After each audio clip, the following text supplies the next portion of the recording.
Oke, sekarang kita akan masuk pada contoh subruang, gitu ya. Misalkan kita punya V itu adalah himpunan seluruh matriks berukuran n kali n dengan entry bilangan real. Itu adalah ruang vektor atas lapangannya bilangan real, gitu ya. Nah, terus kita definisikan W itu subhimpunan V dengan apa? Dengan W-nya itu adalah himpunan yang anggotanya matriks ukuran n kali n, gitu ya, anggota V, sehingga apa? Trace-nya sama dengan 0. Nah, trace itu apa? Trace itu adalah penjumlahan dari entry diagonal dari suatu matriks. Gitu. Jadi kalau misalkan kita punya contoh matriksnya, kalau matriksnya ini 1, 1, 3, 1, min 1, 0, 1, 1, 4. Nah, trace-nya itu apa ya? Kalian jumlahkan ini, diagonalnya. Berarti trace dari A itu adalah apa? 1 ditambah min 1 ditambah 4. Itu jadinya, itu yang trace. Itu yang adalah trace. Ya. Nah, di sini dibuat apa? W itu adalah himpunan ukuran himpunan isinya matriks anggota V dengan apa? Trace-nya 0. Di trace itu ini ya, trace itu definisinya adalah penjumlahan dari unsur-unsur diagonal, gitu ya, penjumlahan dari entry diagonal pada suatu matriks. Nah, perhatikan kalau si V ini ternyata adalah apa? V ini adalah subruang. Subruang dari V. Berarti kalau kita mau menunjukkannya, kita cukup tunjukkan 3 sifat gitu ya. Tertutup, punya 0, dan juga tertutup terhadap kali skalar. Oke, bukti. Kita pakai ini berdasarkan teorema 1,3 ya. Berdasar teorema 1,3, gitu ya, maka cukup ditunjukkan apa? Cukup ditunjukkan 3 sifat. Yang pertama, gitu ya. Yang pertama yang kita perlu tunjukkan apa? Sifat tertutup terhadap operasi tambah. Ini tambahnya tambah di matriks seperti biasa ya. Tambah per entry, kali skalar juga kali. Biasa, perkalian matriks dengan skalar. Nah, kita akan tunjukkan. Berarti kita tunjukkan kalau tertutup terhadap tambah ya, si W. Berarti kita ambil sebarang dua matriks gitu ya, A dan B di W gitu kan ya. Nah, kita tahu kalau trace dari A itu sama dengan sigma dari apa? Sigma dari entry diagonalnya, I-nya dari 1 sampai N itu sama dengan 0. Begitu juga dengan trace dari B-nya adalah sigma jumlahan dari diagonal, itu juga 0. Jadi 0 ya. Oke, nah sekarang kita tunjukkan A tambah B itu apa? A tambah B itu kan matriks yang entry-nya apa? Ya, AIJ ditambah BIJ. Gitu kan ya? Nah, sekarang kita cek. Kalau tertutup artinya apa? Berarti trace-nya dari penjumlahannya juga 0. Nah, apa yang terjadi dengan trace dari A tambah B? Ya, berarti trace dari A tambah B sama dengan apa? Sigma dari apa?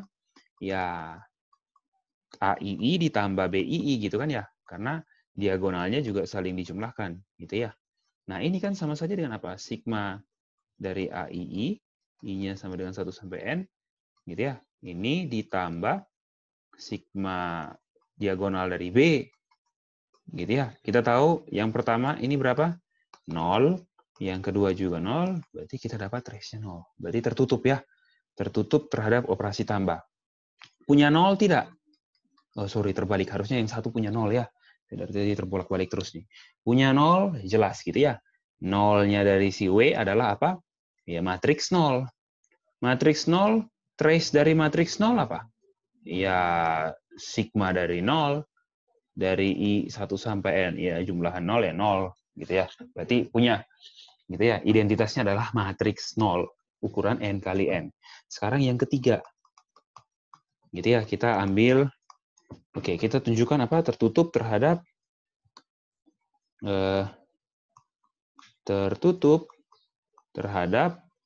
kali skalar. Gitu ya. Oke, kita ambil sebarang bilangan gitu ya, karena lapangannya bilangan real toh. Ambil sebarang C di bilangan real.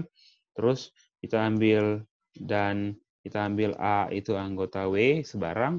Nah, sekarang kita lihat C dikali A ini apa? Berarti kan suatu matriks dikali skalar, berarti kan entry-nya jadi apa? Ya, C dikali AIJ, gitu kan ya? Entry-nya. Semua entry dari matriksnya dikali dengan C. Apa yang terjadi dengan trace-nya? Trace C dikali A berarti sama dengan apa? Ya, berarti sigma dari apa? Ya, CAII, gitu kan? Karena setiap entry dikali C, berarti diagonalnya juga ada C, gitu ya.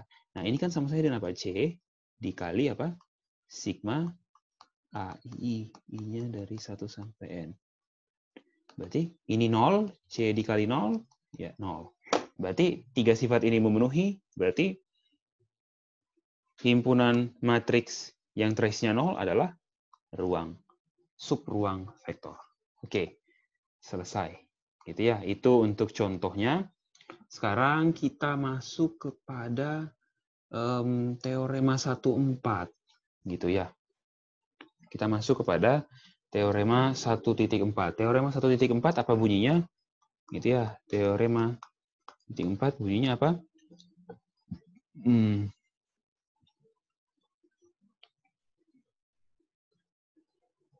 Gitu. Nah, itu jika gitu ya, kita bilang jika. Oh, sorry. Jangan pakai kalimat, kita ikut aja ya. Teorema 4 dibilang apa? Irisan dari semua subruang V gitu ya adalah subruang V gitu ya. Jadi kalau kita punya irisan dari sebarang subruang vektor itu jadi juga subruang di V. Oke, kita akan buktikan pernyataan ini. Nah, pertama dibilang di sini ada irisan dari semua subruang. Berarti saya coba buat seperti ini dulu. Misalkan saya punya A. A itu adalah suatu himpunan, saya namakan anggotanya W. W itu apa? W itu adalah subhimpunan V dan W itu adalah subruang. Oh, sorry. Subruang V. Gitu ya. Jadi A itu adalah kumpulan semua subruang V. Nah, terus saya buat suatu himpunan namakan X. X ini adalah apa? Irisan dari semua subruang dari V. Gitu. Jadi notasinya seperti itu ya, irisan dari semua subruang V kan kita tidak tahu seberapa banyak subruang dari V ya. Bisa saja tak hingga banyaknya. Tak hingga juga bisa terhitung, bisa juga tidak terhitung. Jadi saya tulis seperti ini. X itu adalah apa? Irisan dari W, semua W, di mana W apa? W itu anggota A. Berarti apa? Irisan dari semua subruang dari V. Nah, kita akan tunjukkan kalau apa? X ini adalah apa? Subruang dari V. Yang pertama kita cek, X ini kosong tidak? Jadi ya jelas, bukti. Kita buktikan dulu ya. Bukti, gitu ya. Nah, pertanyaannya, X ini apakah himpunan kosong? Jelas tidak, gitu ya. X ini bukan himpunan kosong. Gitu ya. Karena kalau kita bicara himpunan kosong, ya buat apalah kita buktikan ruang vektor, gitu ya, subruang, gitu ya. Gitu. Jadi, kita tunjukkan dulu, apakah si X ini kosong atau tidak. Ternyata X itu bukan kosong. Karena apa? Karena apa? 0V itu ada di semua subruang untuk setiap W anggota A, gitu ya. Berarti artinya apa? Irisan akibatnya gitu ya.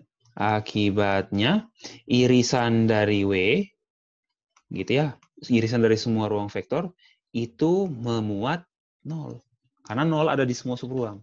Berarti kita tahu apa? 0 dari si V, sorry bukan 0 dari W ya. Berarti artinya apa? 0 si V anggota irisan ini, berarti anggota X juga. Berarti X tidak kosong. Oke. Minimal X punya satu unsur lah, 0. Gitu ya. Oke, kita sudah buktikan. Terus selanjutnya kita tinggal tunjukkan apa? Tertutup. Terus punya 0. Oh, punya 0 sudah ya. Berarti berdasarkan, kita tulis dulu ya. Berdasarkan teorema 1.3, maka cukup ditunjukkan beberapa sifat. Gitu ya. Beberapa sifat. Ada 3. 1, identitas ya. Identitas beres. Kita sudah tunjukkan 0. Ada. Yang kedua tinggal tertutup. Kita tunjukkan sifat tertutupnya. Gitu ya. Oke. Sifat tertutupnya ambil sebarang 2 unsur, kita katakan X dan Y, gitu ya, anggota dari X, gitu kan. Nah, sekarang kita tahu kalau X dan Y anggota X berarti artinya apa?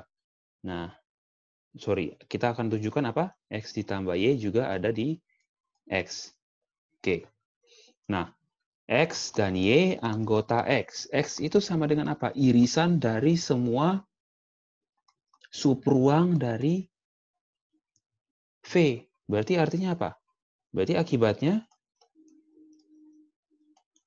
X dan Y itu juga anggota W untuk setiap apa? Untuk setiap W itu subruang. Untuk setiap subruang dari V. Tadi beta bilang subruang dari V beta tampung dalam suatu himpunan namanya A gitu ya. Berarti apa? Berarti X ditambah Y juga anggota W gitu ya. Untuk setiap W di A. Alasannya kenapa? Karena W itu subruang. Berarti apa? Kalau X tambah Y ada di semua subruang, berarti X tambah Y ada juga di irisan dari semua subruangnya. Tadi apa irisan semua subruangnya? X. Beres, sifat kedua. Nah, sifat ketiga juga mirip-mirip, gitu ya. Sifat ketiga, coba kalian kerjakan. Mirip-mirip, gitu ya. Oke, kuliahnya sampai sini dulu. Tugasnya, tadi kan saya sudah kasih 2 nomor. Begitu ya. Sudah kasih 2 nomor, sekarang tugas dari sini itu kerjakan nomor 1. Kerjakan nomor 1, itu tugas subbab 1.3 ya.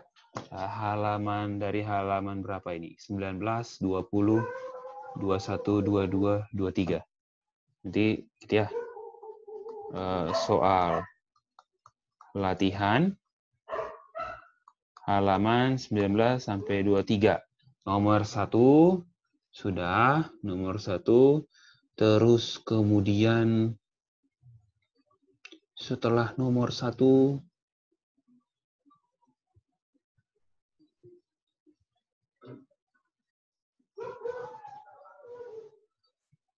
setelah nomor 1 ditunjukkan, coba kerjakan.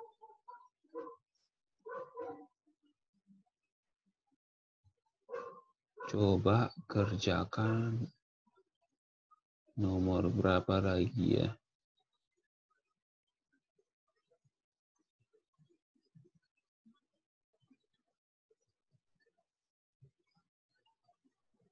Kerjakan nomor 1.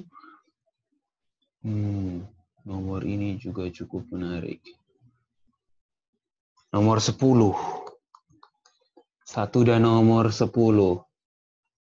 Gitu ya. 1 dan nomor 10.